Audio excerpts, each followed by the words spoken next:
Final Fantasy XIV has gotten its announcement for the latest expansion, this one looking pretty awesome, and also on top of that, we have a couple of other announcements. The PlayStation 5 version is getting an open beta, and yes, there will be a PlayStation 5 version, and a lot of details on the Endwalker expansion as well. Unfortunate news as Prince of Persia: The Sands of Time has been delayed. This is not the first delay, second delay, and unfortunately, this one is an indefinite delay, so we'll talk a little bit about that. This is something I do expect quite a bit in 2021. I know that there was this idea that 2021 was going to make a lot of things better in terms of development, but we're not quite out of the woods just yet as far as that's concerned, so we'll talk about that. But first of all, Final Fantasy XIV Endwalker will be coming in fall 2021. Very excited for this, even though I have fallen out of FF14 quite a bit in terms of playing it recently, but I still like to see it be a very successful MMO. For a long time, World of Warcraft really did reign supreme, and now you have some other contenders in there as well. ESO's got an audience in Final Fantasy XIV. Many consider it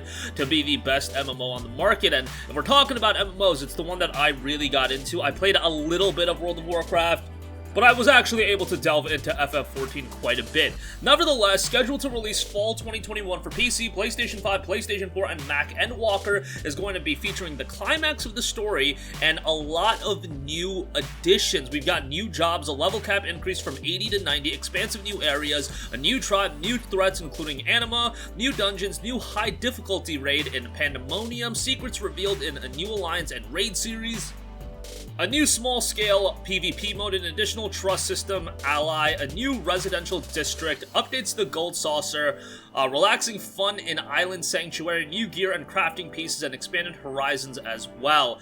On top of that, there are more details. They go over the classes and things of that nature, but you guys can have a look for that yourself. I do imagine that this is going to be pretty successful. On top of that, Final Fantasy XIV will be coming to the PlayStation 5, as I mentioned, and it is getting an open beta very soon on April 13th. Now, open beta would make you think that everybody's going to be able to play it, and it was noted the PlayStation 5 version will feature numerous upgrades from the PlayStation 4 version, including significantly improved frame rates, faster load times, 4K resolution support, and more. Players whose Final Fantasy XIV online service account has a registered license for the PlayStation 4 version may download and play the PlayStation 5 upgrade version at no extra cost at the start of the open beta period, while new players can experience the game on the PlayStation 5 through the free trial, so that's going to be pretty nice. Even if you've never played FF14, you can jump right in. The full version of the game will be available on PlayStation 5 following the conclusion of the open beta. So there you have it with that. Again, Final Fantasy XIV has been one of the successful MMOs and has really become one of Square Enix's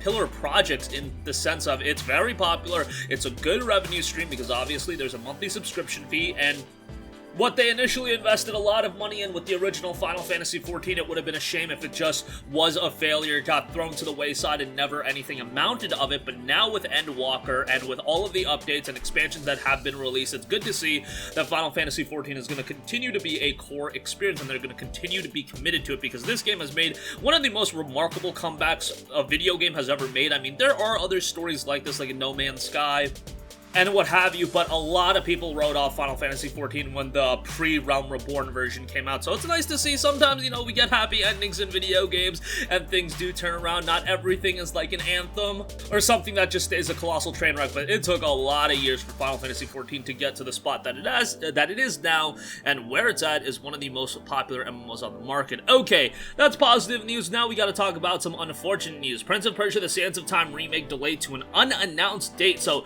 this was initially supposed to come out on January 21st, and then it got delayed to March 18th, and obviously now it has been indefinitely delayed. Delays are something that I really think everybody has to get accustomed to, especially as we are still, you know, in the COVID era, but hopefully things get a little bit better towards the latter portion of the year. But the message from the developers note, since announcing Prince of Persia: The Sands of Time remake in September, we saw an outpouring of feedback from you on this beloved franchise. It's your passion and support that is driving our development teams to make the best game possible. With that said, we have to make the decision to shift the release for Prince of Persia: The Sands of Time remake to a later date. This extra development time will enable our teams to deliver a remake that feels fresh while remaining faithful to the original. They end with an apology and thanking all the fans. So yeah, it is what it is.